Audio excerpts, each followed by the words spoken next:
How's it going, everybody? It is Kevin Gray with Supermassive Media. Thank you for joining us. I'm here today with Stuart Smith, Jay Rabb, and Demetrius Thurston. Stuart Smith of Small Cap Voice, Jay and Demetrius of Supermassive with me. Slightly different format this time around. I'm hosting, which I know is a little bit weird, but today we're talking about storytelling. And admittedly, if we gave me a chance to be on the panel for storytelling, we'd be here for hours. And so I'd rather hear from these people who we never really get to hear from the branding and storytelling stuff. We're going to talk about our favorite branding storytelling companies. We're going to tell about some great misses, some really great stories, and some ways that some of the consumers and investors have received that information. So without further ado, let us just jump right into it. Stuart, I know you've been doing this for about 20 some odd years or so. We won't give the real number. But with that being said, I'm sure you got some good stories, good branding storytelling here. Well, for sure. I mean, I think it makes sense to start off with a guy with an accounting degree when we're talking about marketing and storytelling. And thank you for your discretion on how many years I've been doing this. Anyways, long story short is you're right. I think we've seen over the years in several different booms that have come into this market. I remember the first green wave had to do with green, wind, solar, these kind of things. The second green wave, of course, was CBD, THC, and everybody trying to personify these types of products, which can be done fairly easily. You know, when you talk about a green company in the first wave, well, of course, we're talking about saving the planet for our children. When we're talking about CBD and THC, part of the green wave of the second term, you know, we're talking about our health, our fitness, our new alternatives to big pharma being CBD and THC use. But I think, you know, timely speaking, one of our current clients, BriaCell Therapeutics, in an interview with myself, Dr. Bill Williams gave a specific illustration of what their drug really does in combination with other drugs like Keytruda.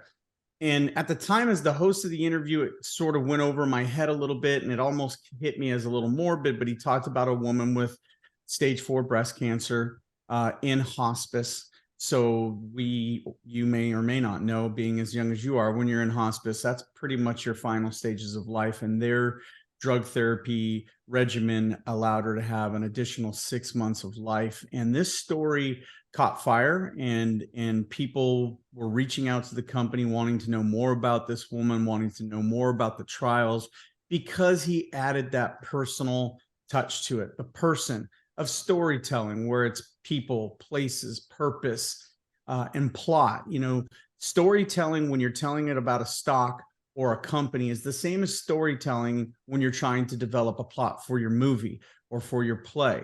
And so what they were able to do on sort of a guerrilla marketing, grassroots sort of way, was just tell this true story, which then caught the ear of real marketers who said, hey, you're missing it. You're missing the angle. You've got to personify this. You've got to be less technical. We need more of these types of stories, not exactly where you are in your FDA process, but what has happened with your patient trials. So that's a good one for me. And then I would say the counter to that are the people and the companies that choose to set themselves above or aloof or sublime, whatever the word is you want to use for it. They stay more technical because they don't want to be bogged down in the storytelling side of things. And maybe that's where they are in their life stage as a company. But I would say that that's probably missing the mark, especially with today's consumer, which everything is tied to. You know, we now watch reality TV more than sitcoms and dramas and things like that. People want the real story constantly, no matter whether it's their cheeseburger, their television, or the drug that they might have to take to treat cancer. So that's my take on it, Kevin. Yeah, and I think that's really insightful. Actually, I just watched a documentary that said that TLC, the Learning Channel, has recently become known as the Lurking Channel, because it's literally just an inside look into people's lives and the reality TV and all of that, and how the consumer literally feeds off of it. It's almost like we need, as these consumers, to relate to the companies that we buy to. I mean, I sit here, and I'm not kidding, iPhone, iWatch, there's an iPad back there. You know, the cult of Apple is a great example of how storytelling really penetrated into this. You brought up something really interesting though when talking about Dr. Williams at BriaCell and that woman that he brought up and how they're personifying their brand. Breast cancer is a very scary business. I mean, we're talking about these women are really close to death's door, and BriaCell is doing some really powerful work, but it's a really hard story to tell without using the word you said, morbid. Now, not just in the medical space, we see this all over. We got defense clients, we got tech clients, and all of them are dealing with different types of things. Demetrius, I want to go to you and talk a little bit about KULR. Yeah, so one company we've definitely mentioned before, KULR Technology Group, they create life-saving technology that protects and mitigates thermal runaway. And for those listening, if you're not very familiar with that, it's when a lithium-ion battery just turns into a fire tornado, basically. And it can be really dangerous, whether you're on a plane or you're on a subway, you are in your own business, or even your customers are using your technology, your anything with a battery in it, really. um, and we see almost weekly news articles coming out showing all these different battery fires. And it's important to, when you are creating this technology that protects and mitigates this, to be a part of this conversation. If you're seeing this danger happening in, for example, New York, it's important to then go to New York and put yourself in that place to help out. And they're really exemplifying that need to step in, take charge, and start preventing more of these incidents from happening. Excellent.